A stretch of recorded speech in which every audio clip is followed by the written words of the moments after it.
You're listening to the Perth Property Show, Australia's only weekly property podcast by West Australian experts for West Australian listeners. Catch your latest episode every Monday at 7 a.m. Good morning, everyone. Welcome to the Perth Property Show. My name's Trent Fleskens, your host. As always, this week we're going back into another suburb spotlight. One of my favourite suburbs in WA. I've spent a lot of time in this suburb as a kid growing up, and a lot of people would have spent a lot of time at least driving through it because it's got some major thoroughfares going straight through the suburb. Guildford Road, Railway Parade and Walter Road, to name a few. It is Bayswater, and a conversation about Bayswater is best had these days with Nick Pulvirenti from Professionals. How you going, mate? Good, Trent. Thanks so much for having me on, mate. Appreciate it. I've really enjoyed our off-air chat to date just before we pressed record. There's a lot of great things to learn about you and about your approach to real estate and life as well. And I'm excited to hear about your view on our market today, specifically with regards to your experience in Bayswater right now, because it's one of those suburbs I would say is a bit of a middle Perth suburb. It's an everyman suburb. If you live in Bayswater, you're probably not the richest guy you know. You're not the poorest guy you know. You've got a pretty solid job and you're a pretty solid fella. Would you agree? Yeah, definitely. Bayswater is, I always say, it's a gorgeous suburb. You've got the river right there. You're so close to everything, the airport. A lot of infrastructure's popped up there in the last few years.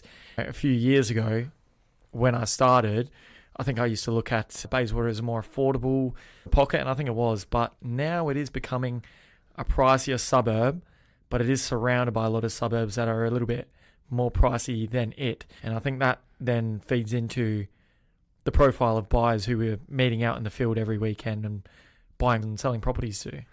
Median price growth last year was 23% as per REWA. Did you feel that? Definitely, yeah, I felt that. And I think I felt it more even in certain areas. There's things like the strata market in Bayswater. And it's funny, it's quite comparable to suburbs like Maylands, where we've got some higher price point properties right on the river. Like Peninsula Road. Exactly right. And then we've got some sort of more budget-friendly strata properties, which have appreciated more probably than 20-odd%, probably 30-40% in the last year, and I've seen it. But is that price growth from the 5% scheme, is it just an affordability factor? I definitely think it is, yeah. A few years ago, it was driven up a lot by the interstate investors that seemed to be buying everything. Strata, they were eating up everything in Bayswater. But now it's pivoted to a more, I think, affordability where people are getting in, using the scheme and buying things a little bit more affordable, but still being in a really good location. So what you're saying is, given the median is the middle property sold that year, it hasn't been a uniformed, all right, everyone, we're moving up 23%. It's actually the bottom half of properties have all squashed up. 100%, yeah, I believe so, definitely. For sure. And I've sold, there's a particular complex there in Bayswater where we've sold, I think, 35 units in one complex. Well, that must be on King William Street. That's on King William Street. There's not many complexes in Bayswater, so it must be one of those. That's a really old complex. It's an old complex, and I tell you, 4 or 5 years ago, no one, agent or buyer for that matter, wanted to touch it with a 10-foot pole. Yeah. It's one of those places you drive past and you go, I wonder who lives there. Yeah, exactly. And even a place like that has been definitely, I think a word probably would be gentrified. A lot of young first home buyers. I've sold 2 or 3 units in that complex alone in the last month, and they've all been professionals, teachers at universities, people that work at the mines, young couples and young singles. What are they going for? They're going for around, we've got them now going for in the 600s for 2x1. Pre-COVID, those things would start with a 2. Yes, yeah. And I remember selling them at that price point. That's when I was just getting started. So there's some serious growth there. We're talking 200% growth. Oh, I've seen it jump 10 grand on average a month consistently for the last 3 years. But yeah, you're right. It is a suburb that's had a lot of growth. Let's talk about that median. Now, $1.2 million is nothing to shy away from these days. It's about where Bayswater sits. Just like most suburbs in Perth, it's gone up about 80% across its median over the last 5 years or so. Is it starting to change the face of Bayswater in terms of its profile, in terms of the people living there? You mentioned that it isn't a cheap suburb anymore. Anything in the 7-figure space is not cheap. From when you started selling in Bayswater to now, is it a different profile of buyer that's coming through? I assume there's not that many first home buyers buying detached houses in Bayswater these days. Yeah, exactly right. Those first home buyers are more so buying the strata stuff that we were just discussing before, which is almost a total different league of its own to the more character detached stuff that we do often sell in Bayswater. But absolutely, I think a lot of the people that we're meeting in Bayswater at the home opens, and I heard your podcast the other day with the boys from Edison in North Perth, I think it's a lot of the same. It's people in their 30s, maybe early 40s that are young professionals that I feel are probably leveraging a lot of their borrowing capacity or going to the upper end of that. And they're the people that I find are now buying these beautiful, be it doer-upper character style properties. Bit of Baysy. Parental guarantee equity involved? Yeah, definitely. And I think that's just a part of it as well for a lot of people. I think these days, just at any price point, it's hard. A lot harder than it was 2-3 years ago to get in. I myself had a bit of help from family, and I think it's a lovely thing when they do that, and definitely it's helping them get these might be dream homes for the next 20 years even. Does that give you confidence when the parents are involved, or do you try and shy away from it because there's a slight level of complexity as an agent? I think it's fine from an agent perspective, as long as they can service the loan and we cross-check with brokers and lenders to make sure that they can borrow what they say they can borrow. I think we're more than happy to do business with them. And they're probably quite serious because they've gotten They had the external chat. parties involved in this. And that's a good point. I think a young person these days often has to go on that journey of building their savings up, earning their stripes a little bit. They probably then get shocked about what they can't buy for the money they've got. And then they nearly need to go through a round two of getting serious, having the conversations with the parents, proving to them that they're ready and the parents being ready. And I guess by that time they've come to you as a team, maybe that does mean they're as prepared as it's going to get. Yeah, exactly right. And a lot of the stuff that we're selling in Baysy, like I said, that character style property that everyone seems to love, and they're willing to get into what I do think is a lot of debt and a lot of work to secure something like that. And a lot of them say that's their home. They're in their maybe early 30s or late 30s, and they're saying to me, Nick, this is probably our family home for the foreseeable future. And it's a lovely thing to see them then around the community as well. We're talking a lot about first home buyers, downsizers, and maybe second time buyers as well right now. What about investors? What's the relationship you've had with investors since COVID? I assume there's been waves. Where are we at in that cycle? Yeah, I think definitely 2 years, 3 years ago, investors in Bayswater anyway seemed to dominate probably realistically 70% of the market or something like that. It was really unprecedented numbers. Perth or East Coast? East Coast for the most part. Yeah, probably 70% of that was probably East Coast, even maybe more. Almost everything seemed to be selling East Coast. It didn't matter what it was. If it was a higher end property, not as much, but they were still buying it. Definitely the cheaper stuff they were buying, and they seemed to drive the majority of that market up. Nowadays, I find the majority of the properties, especially at that median price point, seem to be owner-occupiers and not as many investors. Don't get me wrong, I did sell one maybe 2 months ago, 3 months ago at that 1.1 mil price point to an interstate investor, but it's a lot less consistent. It's interesting when we think about that relationship because your gut goes, oh, there's less investors, there's less people interested. But what I find notable is we've had 23% growth in a year off the back of no investors. That's people who actually want to live in the suburb. They want to invest their lives into the suburb. They're not going anywhere. They're not coming in and out for 2 or 3 years like these people. They're improving the homes. And what we know is that when suburbs are dominated by owner-occupiers, they have more sustainable growth and less downside risk. So it's quite a good sign, I think, for the suburb that we're recycling those investors out of Bayswater and the price growth's actually coming from locals investing their lives into it. Yeah, 100%. And even a lot of the people that did buy 2-3 years ago that were investors, a lot of them have actually sold off already. There's countless properties in Bayswater alone that I've resold that were only sold 2-3 years ago. A lot of them are cashing their chips, seeing the growth that they've found in their investment. And yeah, a lot of them are selling up, and that is good because a lot of owner-occupiers are now getting in and it's more sustainable. Exactly what you said.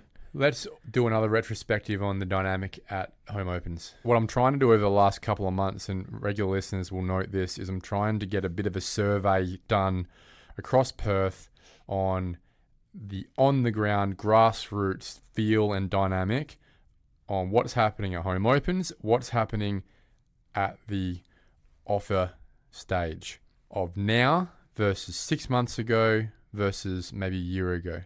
Can you try and give us a bit of a retrospective there as to this time last year versus maybe October versus now?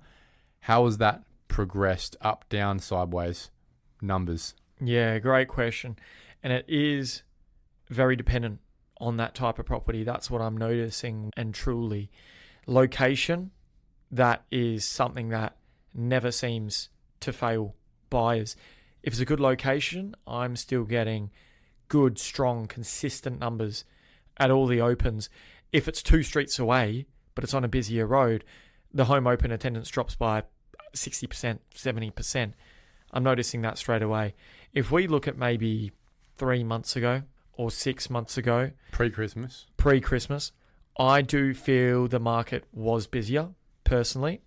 I feel if we're looking at the immediate last few months, things have seemed to fizzle out a little bit as far as the FOMO in buyers' eyes, as far as them committing to massive offers or massive mortgages. I think just with what's going around in the world, and obviously interest rates going up, and a number of factors, buyers are a little bit more uncertain. They're taking a second. Unwilling even to commit to such a massive commitment. It's the biggest commitment any buyer's ever had to make in history in Perth. 95% record of people, numbers. 95% of buyers, it is the biggest commitment that they'll ever make, financial anyway, in their life. And yeah, definitely. I've seen that fizzle out a little bit. A year ago, it was really strong. Now I do feel certain properties are still performing well. Prices are still moving, but it's taking a couple more weeks, maybe a price adjustment, maybe conditioning of the seller a little bit more than it used to in the recent past. Do you think that is coming from the buyer side or the seller side in terms of the instigation of that dynamic? Is it that if you had a property that a year ago was 1.6, the seller wants 2 mil now?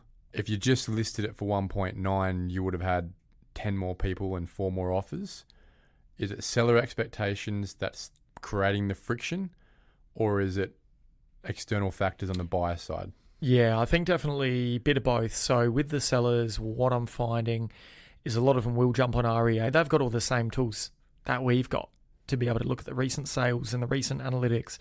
And a lot of them will see properties that are settling now and their price is becoming visible that was sold maybe 3 months ago.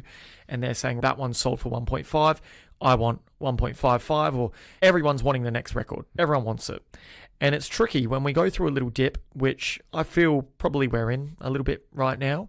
And I think a lot of agents would agree with me, and buyers would probably agree as well, that it's just conditioning them to what you're seeing every weekend. Considering you as the agent are out every weekend doing the viewings, meeting the buyers, they might not be, the seller that is. So you're letting them know, hey, the market, what you're seeing is probably something that sold 3 months ago. Things are changing. The market's evolving. You're always going to have a peak. You're always going to have a trough. And saying anything in that realm, realistically, give or take a little bit, is a realistic price. And at the end of the day, it's only worth what that best buyer is willing to pay. I think, to answer your question, Trent, more so, the sellers are seeing what properties have sold for. They want the same or more. And even a slight dip in that is probably bizarre to them because they're hearing a lot of great things over the last 3 years. That's what we're used to hearing, is market soaring, prices going crazy, and then buyers have a little bit more selection. They're coming to my home opens with a little bit less urgency. And that's not surprising given the noise in the world. A year ago, we saw tariffs, interest rate chats, and 2 elections happen this time last year, and we saw sideways growth, really no growth for a good 3 or 4 month period. This year, we've seen 7.4% in 3 months. You extrapolate that out, you're at record growth, 28% for the year. So it's interesting how we've seen that growth in the first quarter. We've got noise now, given the Iran space and the interest rate and inflation space, that we're probably in the ebb and flow in our market with all the noise from a year ago. And so what is The dynamics of demand and supply really haven't changed much. We know that fundamentally still around 4,000 properties on the market, still 800 transactions a week. So the demand's there. The contract's still getting signed, but there's a bit more hesitancy on the buyer's side because of the noise and a little bit more friction on the seller's side as an outcome of that. Now, that's no surprise to me as your answer because we're hearing the same thing every week for probably the last 3 or 4 weeks, I'd say, from top agents across Perth, and Bayswater shouldn't be any different to that. But one thing you've noticed is you're still getting the contract. You're still getting the record price. It's just not happening on the first hour of the first weekend. Yeah, definitely. That's what I'm finding. Look, we still get it done. Don't get me wrong. 2 weeks is what I feel like is the sweet spot. 3 home opens seems to be what gets it done. That's still a fantastic market for a seller. It's still a fantastic market. There are people that will say, what's going on after the first home open? But 1.5 weeks, 2 weeks in the grand scheme of the market over many years is still a really good result. It's just a little bit different to what we saw 3 months, 6 months ago. Yeah. So why are people selling then? Yeah, that's a great question. I've sold properties recently for people that have upsized, probably is the biggest thing. Where are they going? Yeah, so a really great example of that is someone I just sold their property in Maylands. They've just moved to a better, bigger property in Mount Lawley. So it's a lifestyle move for them. They're going to make that move regardless. And there's one that I keep thinking about throughout this podcast, which was sold by an investor in the area. We were going back and forth a little bit last night on price, and we were 20 grand away from his expectation. The buyer's price, 20 grand. And I had to have a sit down with him and say, look, you bought this 5 years ago. We're at 120% growth on what we were 5 years ago. If we're 20 grand apart from the buyer, we're not looking at the bigger picture of we have made about 750k, let's say, on the property within a number of years, and we've not even lived in it. It's and an that investment. 20 grand difference is just an arbitrary number he had in his head. It's just a number. It's Yeah. just a number that is neither here nor there. Whether it exists or not, we don't know. But with the uncertain times, I'm telling them, look, it's up to you. If you want to keep opening for a number of weeks, I'm more than happy to do that. That's the question I want answered, though, is let's say their mortgage is $1,000 a week on that. It takes for more weeks to get that 20 grand possibly. It made $16,000 by holding out for the extra 20 grand.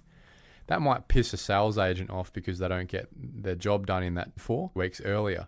But is it not something that sellers in this market, whilst it is still a seller's market, should be holding on for? Make the agent, like yourself, work that little bit harder, because 16 grand is 16 grand, Nick. Yeah, exactly right. But look, I totally agree. And that's why I always say to my sellers, it's up to you. It's your house. I'm just working for you to try advise and get you the best result. Whether you get that 20 grand or not we don't know at this point. We're looking at comparable sales. I feel that this is a fair market price. I think this is a really good market price. On the flip side of it, we could hold out for another 4 weeks and we don't get that 20 grand. We've just lost 4 grand, like you just mentioned. And ultimately, we had to chuck that in a high interest saver for a month or 2 anyway. You probably would have made that money that you want on that amount that you've gained. It's all well and good. Obviously, I would take an extra 20 grand if I only had to wait 4 weeks. But whether that 20 grand exists or not, that's a totally different question. Yeah.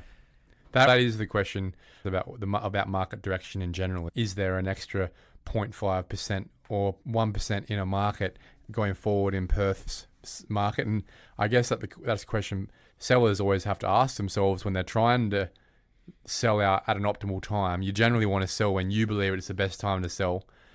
That would make sense to you that this is it. I'm selling at the peak of the market. It's about to drop next week. And so the logic would be that there isn't any more space in the market. Otherwise, you would wait unless there are external factors for selling, like I have to move or whatever it is. So, yeah, it's a hard one in the logic space when trying to rationalize the wait versus growth conversation.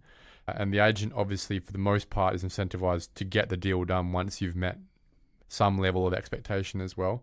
But for sellers out there, I wouldn't be getting too nervous and jumping when you need to. If your mortgage is low enough, your land tax is low enough, this is still a seller's market. If you've got quality property, hold out for the best price you can, is my advice. but there will be many people out there as well saying, look, bird in the hand is better than two in the bush. Yeah, and I don't disagree either, Trent, with that. Obviously, you do want to wait out for the best price. I totally understand that. I just sold my investment property about a month ago. Why? Because I had felt that Perth in general had grown so much. I had seen so much interest from people all around the country in Perth that had virtually dropped off a cliff in many ways. People were now investing in Melbourne, even local people I know many people my age, older, younger, that wanted to pick up an investment property. A lot of them are looking in Melbourne and a lot of these different areas. And I just felt there's an aspect that it had already grown. Like I mentioned with that other property I'm selling, it had already grown 120%. So what's the next for your money then? We have to wait and see. Paying down debt? Is it rebuying into Perth, Melbourne? Yeah, probably purchasing into another market or purchasing into a different type of asset. For me, it just wasn't worth, after I'd seen the property double within, we're talking 2 years, double, for a property that I never lived in, that I put $1,000 in to buy using mainly equity, I had gained 300k, something like that in gains. For me, it just wasn't logical. On balance, the risk-reward factor said, happy now. At Risk some point in time, you've got to catch a chips. Exactly. And I tell you, I've been stung many times in lots of different things. Crypto is one of those that I'm sure a lot of people can relate to. And all sorts of things. And I think us as humans do always think when it's good, it's going to continue to be good. But there's going to be a time, I feel, where, and this is just a personal thing, I may be wrong or right, but it's one of those things. There's a personal thing in me that says, look, I've doubled my money here.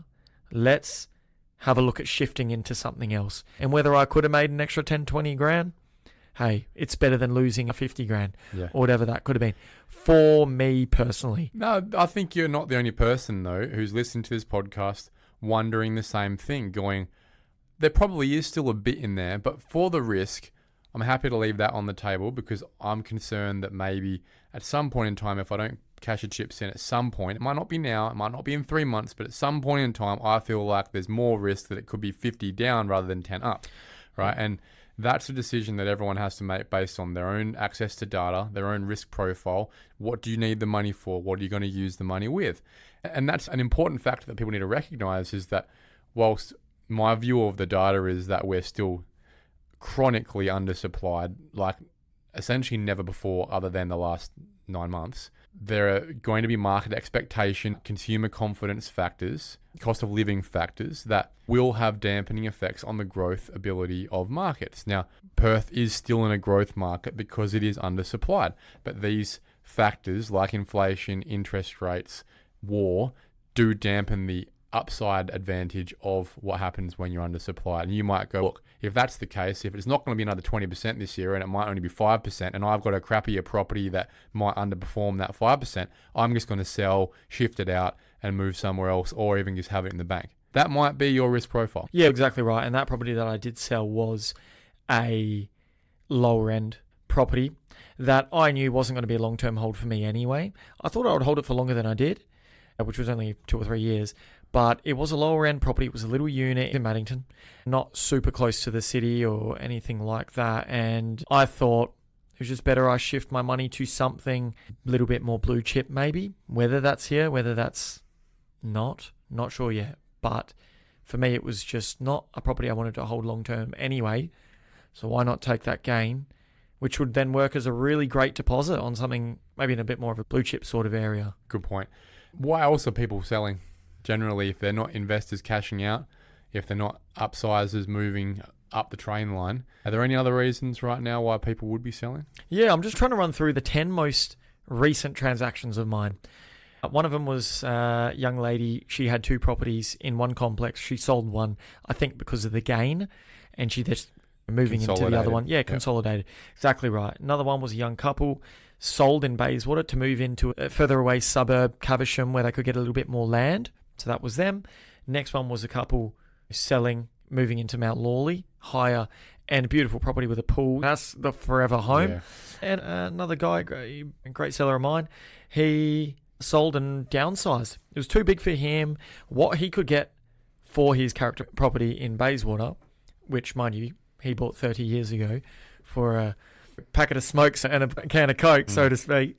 He could get an unbelievable price and move into another suburb, say Morley, Ashfield, say Caversham, and just get something small for himself and go holiday and use that money. It's cashing in a way. And there's a lot of people in that space too. 100%. I think everyone's just totally different, isn't it? Everyone's just super different. Are you seeing a lot of development opportunity in Bayswater? Are you seeing any builders out there, any land being subdivided right now? Yeah, definitely. Especially right around the train station, which is a beautifully redeveloped train station. One of the most well-connected train stations outside of the CBD is Bayswater train station. Obviously, a lot of those train stations have had land around them rezoned for high density development. And I've sold a number of older 3x1 brick and tile properties in the area. Families had it forever, for 40, 50 years. Selling now, investor knocking it down, building 5 townhouses, building 7 units around there, because there's a good opportunity to cash in on an area which is central and close to everything, and they find it's worth their while to do it. Many people, when they're developing that, they're selling straight away, they're selling the build, they're selling the land, are they keeping the property? What seems to be the strategy right now when developing in Bayswater? Yeah, look, I've only come across a few, to be honest, that have done developments greater than a typical battle axe. That's all we're probably talking about. Even a battle axe development, yeah, look, a lot of them are selling straight away. Buy the property, or maybe they've had it for a number of years, battle axe it, goes straight on the market. I think I've listed 4 of them in the last 2 months. What are they going for? They're going for around 500 has been the sweet spot. I sold one there, 510, 515. One's at sort of 485, which was a small 300 square metre rear block in Embleton. Around that price point where there's still a bit of juice for someone to buy, build their own place. But a lot of the median house price. Exactly right. Yeah. And they get something new as well. A lot of the sellers aren't building on it themselves, what I'm finding anyway, and then selling off as a full. So they're not taking the build risk. They're going, look, here's your land. Yeah. I'll cash out, pay my mortgage off. You can take the build risk. Yeah, that's what I'm finding. Definitely. The overwhelming majority for me has been that, for sure. There's a classic example of one I've just sold in Bayswater, right near that King William Street that we were talking about before. Central location. Young guy, he bought maybe 2-3 years ago, built up, I think it's 6 units. I just sold one of them, but he, over the last 2-3 years, has held that whole complex, and now just starting to sell one off at a time. One to get a bit of cash flow, hold off for another couple of months because he feels there's a little bit more growth in the market, and he's going to slowly exit, is the read on it that I get from him. That's his strategy. Median house price is 1.2 mil. Where does it get to in a year from now in Bayswater, Nick? Great question. And I don't know. And you know why I don't know? Is because throughout my career, I've seen so many people come with very bold predictions to the market, and it's going to be what it's going to be. There's indicators, like you mentioned, that are going to help us paint a picture. But there were times that I remember people drilling into me, no, this is it. And we're talking just post-COVID. And then you see 20%. This is it. Interest rates are going up. Market's dipping. I'm going to wait it out for 2 months when the interest rate goes up, and I'm going to get a bargain. And it just never happened. And I saw everyone had contrasting opinions. And it's every asset that I mentioned, crypto, stocks, real estate. There's going to be people with some solid evidence that it's going to perform in a certain way. But, and I think as I discussed with you earlier, I don't spend a lot of time obsessing over these things. We know what we can get for it now. It's appreciated 150% in the last so many years. If we can squeeze an extra 10%, 20%, it's fantastic. But it does have to fizzle at some point. Whether that's now or not, I'm not sure. We're yet to see. So I guess the message from you is it's a personal experience. If you're happy with the growth from a financial perspective and it meets your risk reward, then sell. If you've got non-financial requirements for, like, I've got a family to bring up here, then it's irrelevant to you. Yeah, totally. And now we're talking $1.3 million. If someone was getting a mortgage out on something like that, they're probably looking at $6,000 a month, maybe, repayments. That is huge for most families. There's going to be a tipping point where people, in my opinion, simply just can't afford to buy into the market the Australian dream of a family home. The outcome of that is you look to Sydney and people just have to buy smaller and smaller things, and that's where apartments start to come into the norm. Something we haven't seen in Bayswater en masse yet, but it'll come, especially with the train station and rising prices. Eventually, costs will meet sales prices. What's the most expensive thing you can get in Bayswater? We just sold one. There on Crowther Street. It was a 5x3, beautifully designed, gorgeous new property right on the river. Sold for around 2.5. So that would probably be your ceiling at the moment. And your floor? And your floor would probably be around that 600K King Willie. Yeah. King Willie Street. I knew you were going to say that. King Willie. My bread and butter, historically. Yeah, those are your bread. They're cheap. What's your favourite property in Bayswater? My favourite property in Bayswater would probably be the 3x2s, around that 900K odd price point. Young couples that are selling them, which I relate to really well. They're turning over really well. Your favourite street? Would have to be Crowther Street. Crowther Street, right on the river, cuts through Guildford Road. You've got two sides of it. One side right near the train station, nice and central. Other side right near the river there. Gorgeous street. Thanks so much for coming in, Nick. It's been a really interesting and exciting conversation about a suburb that everyone should be looking at and bringing their family up in, I think. Cheers, mate. Awesome. Thanks, Trent.